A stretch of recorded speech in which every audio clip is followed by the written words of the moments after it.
प्रधानमंत्री जी के नेतृत्व वाली सरकार का ये 9वां पूर्ण बजट इतना ऐतिहासिक है, इतना देश के हर हिस्से को, देश के हर वर्ग को स्पर्श करते हुए और भारत को विश्व में नंबर 1 बनाने के लक्ष्य को प्राप्त करने का दृष्टिकोण रखते हुए मैं अगर कहूं कि यह बजट इतना शानदार है कि विपक्ष चौंधिया गया है। उसको समझ में ही नहीं आ रहा है कि हम इस बजट के खिलाफ क्या बोलें। कोई कह रहा है ये चुनावी बजट है, कोई कह रहा है कि यह तो 25 साल वाला बजट है। बजट का विरोध करने के लिए विपक्ष के पास भी शब्द नहीं है और यह एक बड़ी, एक तरह से कह लीजिए कि खुशी की बात है देश के लिए, देशवासियों के लिए कि ऐसा बजट, जैसे बजट के बारे में लोग सोचते नहीं वैसा बजट प्रस्तुत हो चुका है और अब हिंदुस्तान विश्व की 5वीं अर्थव्यवस्था के साथ अब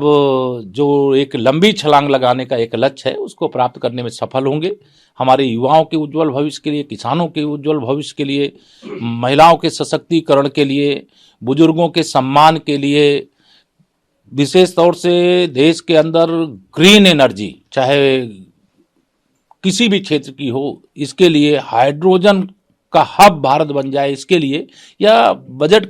के लिए जितने पक्ष की ओर ध्यान देता हूं मैं, मुझे लग रहा है चारों तरफ से बजट को लेकर के गांव, गरीब, किसान का, सर्व समाज का इसमें ध्यान रखा गया। मायावती ने भी ट्वीट करके कहा कि 130 करोड़ गरीब जनता के साथ इस बजट में अन्याय हुआ है। मैंने कहा ना कि विपक्ष चौंधिया गया, उसके पास विरोध के लिए शब्द नहीं है। वो फॉर्मेलिटी के लिए एक शब्द बोले जाते हैं ना, जो सत्ता के विरोध में होता है, भारतीय जनता पार्टी के विरोध में होता है, वो यह बोलता है कि हाँ बजट में कुछ नहीं है। लेकिन आम जनता से पूछिए, आप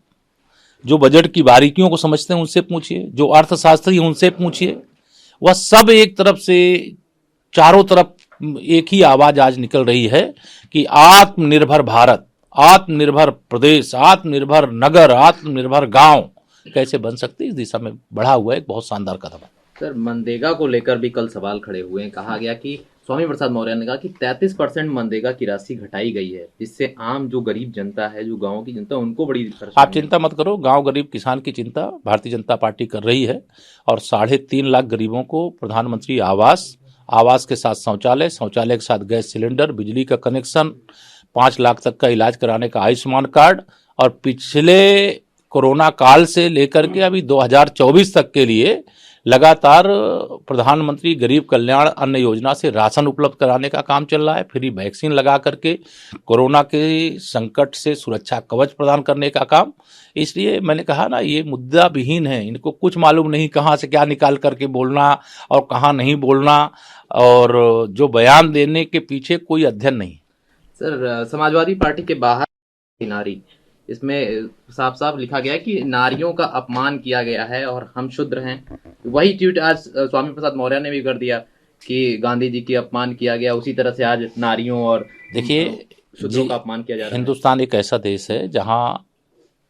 का वर्तमान शासन माननीय नरेंद्र मोदी जी के नेतृत्व में सबका साथ, सबका विकास, सबका विश्वास, सबका प्रयास, सबको सम्मान, सबको स्थान देते हुए तीव्र गति से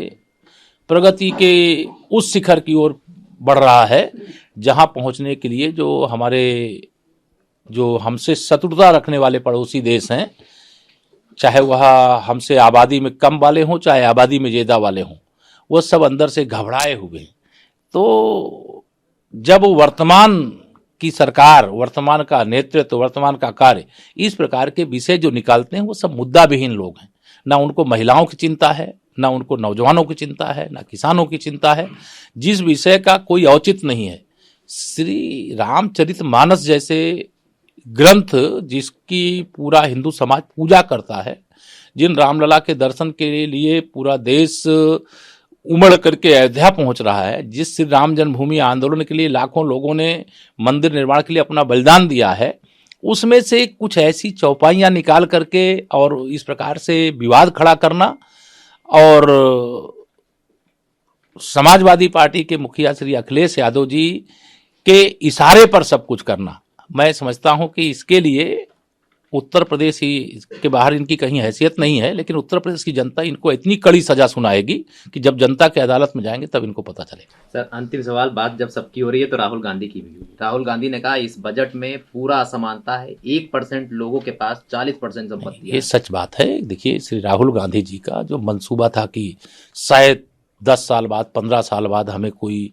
उधर प्रधानमंत्री कार्यालय की ओर बैठने का मौका मिल जाएगा, उनके सारे मौके हाथ से निकल गए। ये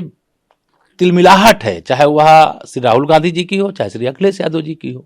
और चाहे जो भाजपा विरोधी नेता हैं उनकी हो। ये बजट इतना शानदार है, मैंने कहा स्वतंत्र भारत के इतिहास का सबसे शानदार बजट। इस बजट को देख करके ये एकदम घबरा गए, चौंधिया गए कि इनका भविष्य ही अंधकार में पड़ गया है।